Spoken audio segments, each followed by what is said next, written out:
जिले की हलचल। आकाशवाणी लखनऊ से प्रस्तुत है जिले की हलचल। आज सुनिए ललितपुर और कानपुर देहात जिलों की हलचल। पहले सुनते हैं ललितपुर जिले की हलचल। आलेख और स्वर है अभय कुमार श्रीमाली का। बुंदेलखंड का ललितपुर जनपद अपना 51वां स्थापना दिवस मना रहा है। 1 मार्च 1974 को ललितपुर जिला बना था। स्थापना दिवस की पूर्व संध्या पर जिले में भव्य दीपोत्सव और सांस्कृतिक संध्या का आयोजन किया गया। इसके साथ ही जिले में विभिन्न कार्यक्रमों का सिलसिला भी शुरू हो गया है। यह कार्यक्रम 1 सप्ताह तक जारी रहेंगे। जनपद की स्थापना दिवस के मौके पर प्रदेश सरकार के राज्य मंत्री एवं महरौई विधानसभा क्षेत्र से विधायक मनोहर लाल पंत एवं जनपद के जिलाधिकारी अक्षय त्रिपाठी ने जनता को अपनी शुभकामनाएं दी हैं। जिला घोषित होने के साथ इस अति पिछड़े क्षेत्र ने विकास के नए सोपान तय किए। ललितपुर उत्तर प्रदेश का पहला ऐसा जनपद है जहां सबसे अधिक वाहन है। वहीं मोदी योगी काल में ललितपुर को medical college, airport, bulk drug park समेत कई सौगातें मिली। जिलाधिकारी अक्षय त्रिपाठी ने आकाशवाणी से बातचीत करते हुए कहा कि स्थापना दिवस पर जिले में विभिन्न कार्यक्रम आयोजित किए जा रहे हैं। उन्होंने जनता को अपनी शुभकामनाएं भी दी हैं। वर्ष 1974 में ललितपुर को जनपद का दर्जा मिला था। 50 साल पूरे होने पर गत वर्ष इसके स्थापना दिवस के रूप में मनाया गया और उसी कड़ी में इस साल फिर से इसको मनाया जा रहा है। और यहाँ पे हमने सिर्फ लोकल कलाकारों को प्रोत्साहन देने के लिए उनके कार्यक्रम रखे हैं, दीपोत्सव रखा है और जिन लोगों ने पिछले 50 साल में जनपद के विकास के लिए योगदान दिया है, मैं संस्थाओं के माध्यम से उनको सम्मानित कराने का भी कार्यक्रम है।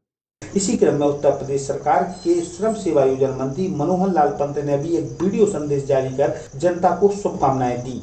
जो कार्य 10 वर्षों में मोदी और योगी जी ने पूरे किए हैं, ऐसे कार्य मैं जनपद वासियों को बता रहा हूं।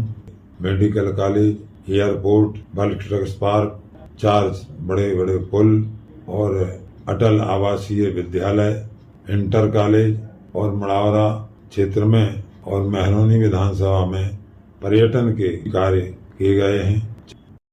नगर में झांसी की ओर से जाने वाले प्रवेश मार्ग जल्द ही रोशन होगा। नगर पालिका द्वारा 22 लाख रुपए से अधिक की लाइटें लगाई जा रही हैं। इसका निर्माण कार्य शुरू हो गया है। जल्द ही मार्ग रोशनी से जगमगाएगा। वर्तमान में झांसी की ओर से शहर में आने वाले मार्ग में प्रकाश की सुविधा नहीं है। लगभग 800 मीटर तक लाइटें न होने से अंधेरा रहता है। इससे रात में आने वालों को जानकारी नहीं हो पाती। सड़क पर अंधेरा होने से रात में दुर्घटना का भी भय बना रहता है। अब जल्द ही मार्ग रोशनी से जगमगाएगा।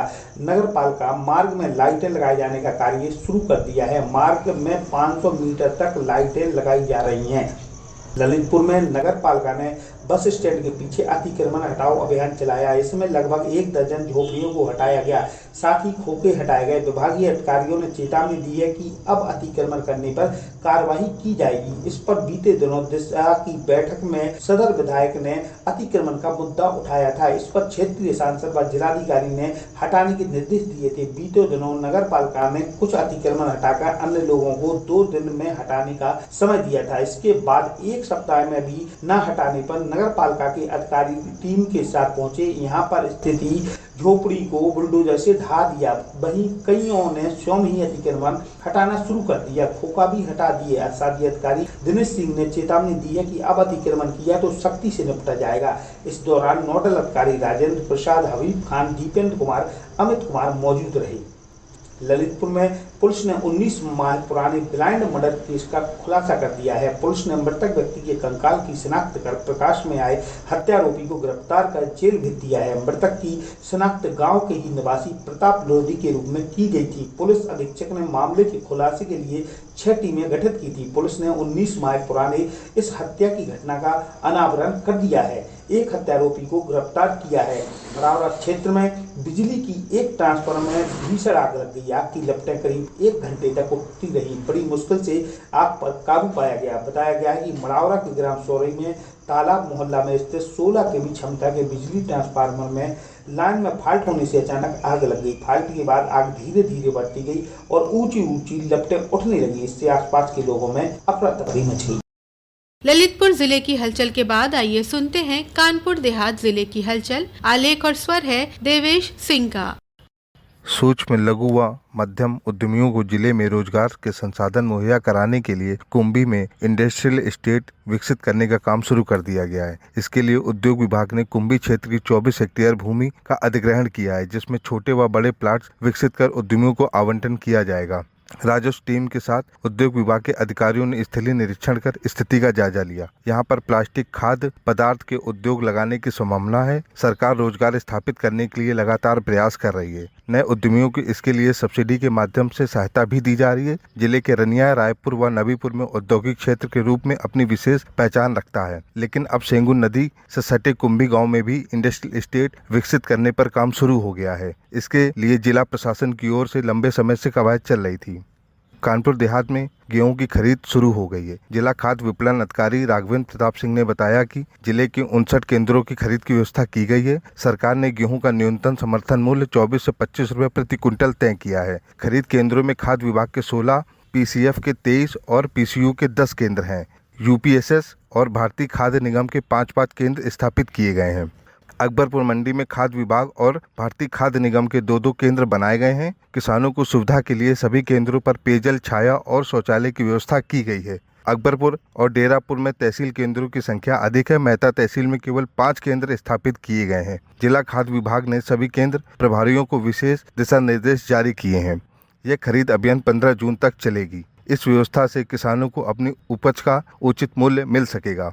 जिले में 13.48 करोड़ की लागत से छोटे पुलों का निर्माण होने जा रहा है। भोगनीपुर, रसूलाबाद व सिकंदरा क्षेत्र के अंतर्गत आने वाले जर्जर पुलों से आवागमन में लोगों को असुविधा का सामना करना पड़ रहा था। स्थानीय लोगों ने जनप्रतिनिधियों के माध्यम से मांग रखी थी, जिसे शासन के समक्ष रखा गया। शासन से स्वीकृति मिलने पर जिले के 13.48 करोड़ की लागत से जल्द ही 7 पुलों का निर्माण कराया जाएगा। इसके साथ ही लखनऊ इटावा राजमार्ग से पश्चिम इलाहाबाद शाखा कैनाल के पुल का भी 4.57 करोड़ की लागत से निर्माण कराया जाएगा। वहीं झिंझक विजन बिल्हौर मार्ग में 4.63 करोड़ की लागत से पुल का निर्माण कराया जाएगा। इसकी स्वीकृति शासन से मिल गई है। बीते दिनों जनपद कानपुर देहात पहुंचे सपा के राष्ट्रीय अध्यक्ष अखिलेश यादव ने भाजपा पर तीखा हमला बोला। उन्होंने नोटबंदी के दौरान कानपुर देहात में बैंक में पैदा हुए बालक खजांची का जन्मदिन मनाने के बाद अखिलेश ने मीडिया से कहा कि भाजपा व बैंक को खजांची की पढ़ाई का ख्याल रखना चाहिए था।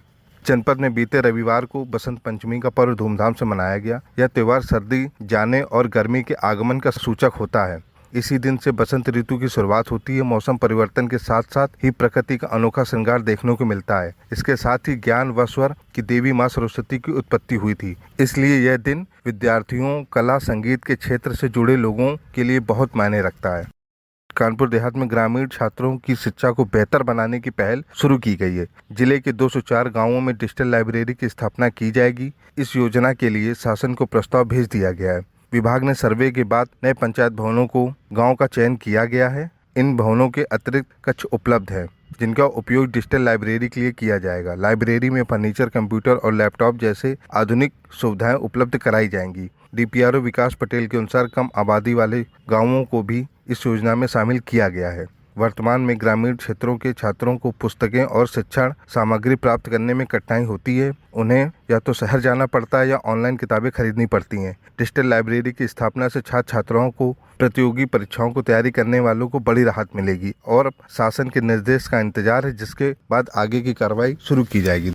जनपद के प्रभारी मंत्री डॉक्टर संजय निषाद ने कानपुर देहात में मुख्यमंत्री सामूहिक विवाह में लापरवाही की खबरें सामने आने पर कानपुर देहात के आला अधिकारियों के साथ वर्चुअल बैठक की। बैठक में मंत्री राकेश सचान और असीम अरुण भी वर्चुअल माध्यम से बैठक में जुड़े। श्री निषाद ने बताया कि मुख्यमंत्री योगी आदित्यनाथ के नेतृत्व में प्रदेश सरकार की जीरो टॉलरेंस की नीति पर काम कर रही है। इस प्रकरण की रिपोर्ट संबंधित विभाग से तलब की गई है। मंत्री असीम अरुण ने जनपद के प्रभारी मंत्री डॉक्टर संजय निषाद को आश्वस्त करते हुए कहा कि इस मामले में सख्ती कार्रवाई की जाएगी और जांच रिपोर्ट आने के बाद दोषी अधिकारियों को निलंबित भी किया जाएगा। मंत्री राकेश सचान ने कहा कि इस प्रकार की लापरवाही कतई बर्दाश्त नहीं की जाएगी। इसमें जो भी अधिकारी दोषी होंगे उनके खिलाफ कड़ी से कड़ी कार्रवाई की जाएगी।